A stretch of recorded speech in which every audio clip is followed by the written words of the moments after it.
Mumbai Indians পৰাজয়েৰে চলিত ছিজনৰ campaign সামৰিলে মুম্বাই ইণ্ডিয়ানছে আৰু চলিত ছিজনত পইণ্ট টেবুলত একেবাৰে তলত দশম স্থানত থাকি ছিজন সামৰিলে মুম্বাই ইণ্ডিয়ানছ দলে আৰু 2013 চনৰ পৰা 2020 চনলৈ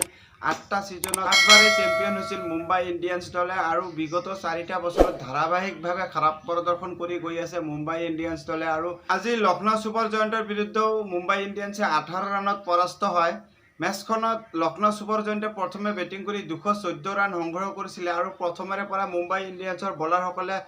দমনীয় বলিং প্ৰদৰ্শন কৰিছিলে। মেচখনত জসপ্ৰীত বুমৰাৰ ঠাইত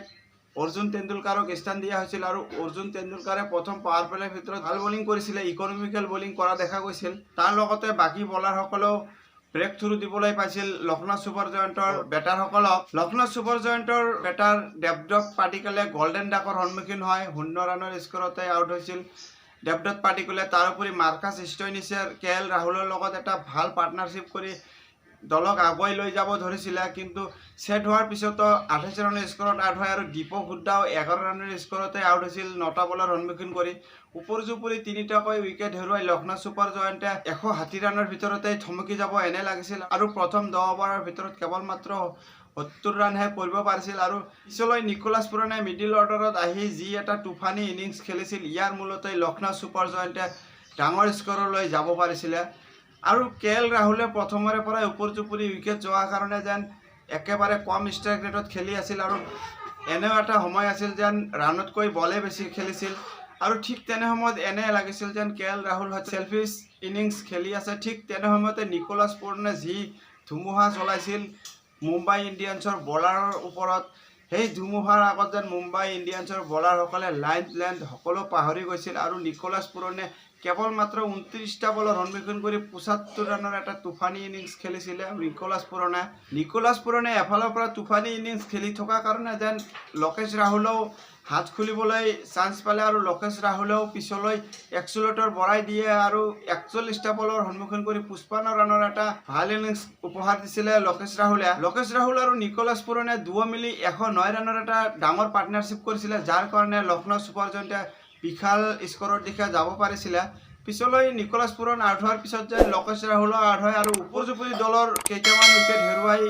শেষলৈ যি ধৰণে ফিনিচিং দিব লাগিছিল সেই ধৰণে যেন ফিনিচিং দিব নোৱাৰিছিল। কিন্তু শেষৰ 2টা অভাৰত আয়ুষ বদনী আৰু কুণাল পাণ্ডিয়াই ভাল বেটিং কৰি পুনৰ এবাৰ কামবেক কৰাইছিল লক্ষ্ণৌ ছুপাৰ জায়াণ্ট দলক আৰু শেষলৈ 214 ৰান কৰি 215 ৰানৰ লক্ষ্য বান্ধি দিছিল মুম্বাই ইণ্ডিয়ানছক। মুম্বাই ইণ্ডিয়ানছৰ হৈ নুৱান থুছেৰাই ভাল বলিং কৰা দেখা গৈছিল। নুৱান থুছেৰাই প্ৰথমতে পাৱাৰ প্লেৰ ভিতৰত ব্ৰেক থ্ৰু দিছিল আৰু পিছলৈ ডেথ অভাৰতো ভাল বলিং কৰি কামবেক কৰা দেখা গৈছিল নুৱান থুছেৰাই আৰু নিজৰ স্পেলত কেৱল মাত্ৰ 28 ৰান ব্যয় কৰি 3টা গুৰুত্বপূৰ্ণ উইকেট লৈছিল। তাৰোপৰি পীয়ুষ চাওলা যেন যিমান বয়স বাঢ়ি গৈছে সিমান যেন বলিঙত মেচুৰ হৈ আছে আৰু মিডিল অভাৰত প্ৰেছাৰ মেইনটেইন কৰি যি ধৰণেৰে বলিং কৰিছিল পীয়ুষ চাওলাই, সেয়া নেক্সট লেভেল ক্ৰিকেট আছিলে আৰু পীয়ুষ চাওলাই নিজৰ স্পেলত কেৱল মাত্ৰ 29 ৰান ব্যয় কৰি 3টা গুৰুত্বপূৰ্ণ উইকেট লৈ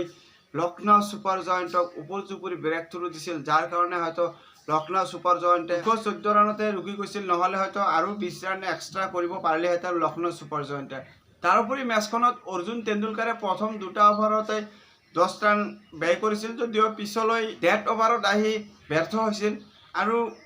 ডেথ অভাৰৰ প্ৰথম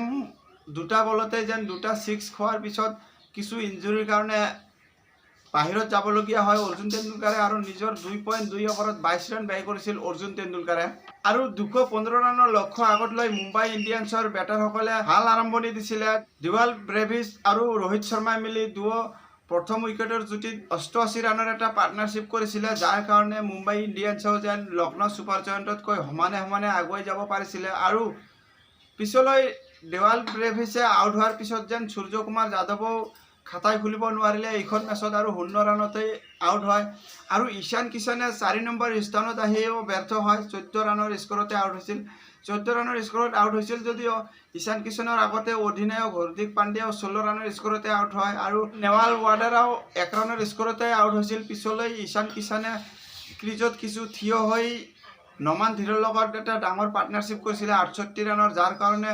পিছলৈ পুনৰ এবাৰ মুম্বাই ইণ্ডিয়ানছৰ বেটাৰসকলে কামবেক কৰা দেখা গৈছিল। আৰু নমান ধীৰে যি এটা তুফানী ইনিংছ খেলিছিল, ইয়াৰ মূলতে এনে লাগিছিল যেন মুম্বাই ইণ্ডিয়ানছে কিজানি মেচখনত জয়লাভ কৰিব পাৰে আৰু জয়ৰ অতি কাষলৈও গৈছিল। যদিহে অইন কোনো এজন বেটাৰে মিডল অৰ্ডাৰত ভাল স্ক'ৰ কৰিলেহেঁতেন, তেনেহ'লে মুম্বাই ইণ্ডিয়ানছে 215 ৰানৰ লক্ষ্য আগত লৈ জয়লাভ কৰিলেহেঁতেন। আজিলৈ মেচ প্ৰিভিউ এয়াই আছিল। ভিডিঅ'খন চাই ভাল পালে লাইক আৰু ছাবস্ক্ৰাইব কৰিব। ধন্যবাদ।